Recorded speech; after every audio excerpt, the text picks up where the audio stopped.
Hi, I'm Marty Nemko. Many seniors reach a point at which they're too sick or too tired to make the effort to pass on what they've learned over their lifetime. Please, if you're still in reasonably good shape, remember that sharing what you know is an excellent way to add meaning to your life and have it extend beyond.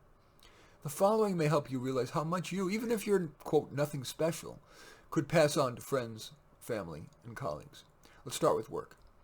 Even if you are or were just average on your job, there is much that you know that could be passed on not just to beginners but to peers. Let's say, for example, that you were an administrative assistant and just an average performer. Are there not things you've learned about multitasking, editing, scheduling, and managing your boss? Personally speaking, among my life's more rewarding experiences is being volunteer faculty member in the University of California, San Francisco School of Medicine. Although I'm not an MD, I'm now in my 6th year teaching medical students. I share what I've learned about how to establish trust, listen to patients, observe carefully, ask questions, make probabilistic diagnostic inferences, and assess the risk and reward of various interventions, including just watch and wait. It is comforting to me that these skills, which I've acquired from having worked with 6,000 career and personal advising clients, will not die with me, but live on in the bright, young, motivated men and women who are my medical students and just beginning their career. I'm not alone in this. UCSF has a couple dozen volunteer faculty, most of us in our 60s and 70s, and at our get-togethers, it seems that all of us are happy to share what we know, even though we're unpaid. Indeed, many of them have been doing it longer than I have. Let's turn to parenting. Parenting may be the most important subject they don't teach in school. Parents generally must learn by trial and error, maybe helped by books or articles. If you're a parent, even a far from perfect parent, you've likely learned a lot about what works and doesn't, at least with your kids. Alas, parents tend to be defensive about getting input from others, including, maybe especially, from relatives. But I believe that tactful, face-saving offers of input can yield much benefit without antipathy. For example, let's say you're visiting your grandkids and you repeatedly see the parent saying no, and then the kid whines and persists, and finally the parent gives in. I believe it's appropriate for you to say something like, "I'm sure it's frustrating to have to deal with that. I've also had to. How would you feel about my sharing what's worked, at least pretty well?"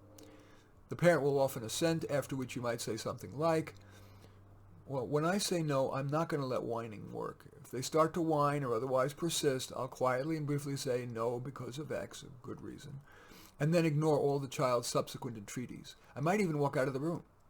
Of course, it helps if you offer not just suggestions, but positive comments. Then there's Miscellany. When I was a young man, I made quite a bit of money playing keyboards at weddings and bar mitzvahs. Completely ignorant of investing, I went to Merrill Lynch, whereupon the broker promptly started churning me. Buy, sell, sell. Those were the days of high transaction commissions, so he made good money each time I bought, and sold. My father then passed on to me what he learned, the value of low-cost mutual funds, and things have gotten better for me since then. What do you know that could save someone grief? About investing and spending? How to improve a baseball swing? Shortcuts to keeping your home clean? With whom might you share your acquired wisdom? And finally, there are the big issues. For those, there are no definitive correct answers, but your perspective might enrich people's thinking. Do you have carefully derived views on such issues as politics, economics, religion, materialism, charitable giving, justice versus mercy, and yes, the issues of our time, race and gender? To whom and in what way might you share your perspectives? I share them informally with family and friends, but would welcome the opportunity to speak to groups about them. Indeed, having said this now to you makes me want to offer a virtual meetup in which I do so. It's a cliche, but true, that life is fleeting.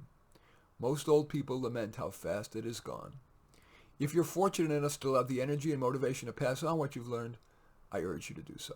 In any event, I thank you for watching. I'm Marty Nemko. I welcome your thumbs up and accept your thumbs down. I always look forward to your comments, and particularly like it if you hit the share button below, share on your social media so that my efforts have broader impact. And I am flattered if you choose to subscribe to my channel. In any event, I do thank you for watching. I am Marty Nemko.